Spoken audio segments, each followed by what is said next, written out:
आज हम लोग एक बहुत महत्वपूर्ण स्टोरी देखेंगे। लॉर्ड बुद्धा एक बार ऐसे ही जंगल में भ्रमण कर रहे थे। तो वो भ्रमण कर रहे थे तो उनके साथ में कुछ उनके शिष्य थे साथ में। तो बहुत दूर तक पैदल चलते चलते थोड़े थकान जैसे लगे, तो वो एक जगह बैठ गए और उन्होंने अपने एक शिष्य से कहा कि देखो, बाजू में ही एक तालाब है, उस तालाब से मेरे लिए पानी लेकर आओ। तो शिष्य गया। तो जैसे ही शिष्य उस तालाब के किनारे पर पहुंचा और पानी लेने ही वाला था, तो बाजू से उसने देखा कि एक बैलगाड़ी उस तालाब, क्योंकि तालाब ज़्यादा गहरा नहीं था, तो तालाब में से वो बैलगाड़ी वहाँ से निकल गई, तो पूरा पानी हिल गया। तो शिष्य पानी ले नहीं पाया, तो वो वापस आ गया। तो उसने कहा कि लॉर्ड बुद्ध, वो पानी थोड़ा गंदा है तो लेकर नहीं आए। ठीक है। फिर आधे घंटे के बाद में बुद्ध ने उन्हें फिर से कहा कि जाओ पानी लेकर आओ। वो वहाँ पर गया।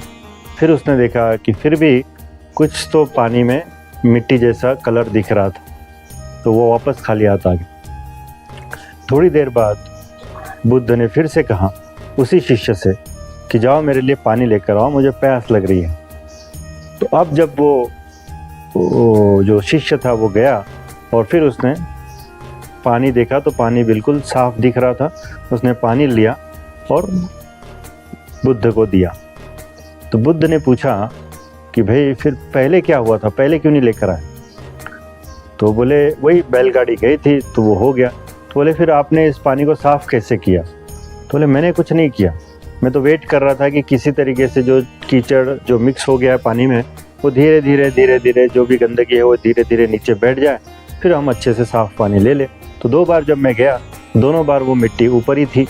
अब जब मैंने देखा कि वो मिट्टी पूरी नीचे आ गई है, तो फिर उसने वो पानी मैं लेकर आया हूँ, साफ पानी। तो उन्होंने यहाँ पर एक बहुत सुंदर शिक्षा लॉर्ड बुद्ध देते हैं कि जब भी हमारा मन एजिटेट होता है, उद्विग्न होता है, कुछ डिस्टर्ब रहता है, उस समय पे हमें कुछ नहीं करना चाहिए। उस समय पे हमें कोई निर्णय पे नहीं पहुंचना चाहिए।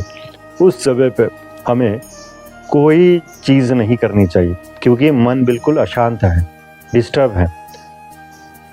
लेट दैट टाइम पास, वो जो समय है उस समय को गुजरने के बाद में धीरे धीरे जब हमारा मन शांत हो जाएगा, उस समय पे हम कोई निर्णय लेना चाहिए। जैसे ये पानी था, बैलगाड़ी जैसी उसमें से गई, पूरा पानी में हाहाल हो गया, लेकिन उसके बाद में कुछ समय वेट करने से, कुछ नहीं करने से भी वो पानी ऑटोमेटिक साफ़ हो गया और फिर वो पानी ले पाए। तो उसी प्रकार से ये मन को कंट्रोल करने के लिए बहुत समय पे जब भी वो एजिटेट होता है, तो गलत निर्णय पे हम लोग पहुंच सकते हैं। उन गलत निर्णय पे पहुंचने से अच्छा है कि हमें उस समय को केवल पास होने देना है। उस समय पे कोई निर्णय नहीं लेना चाहिए। जब मन शांत होगा, ऑटोमेटिक हमारी मति ठीक रहेगी और फिर हम सही निर्णय ले सकते हैं। धन्यवाद।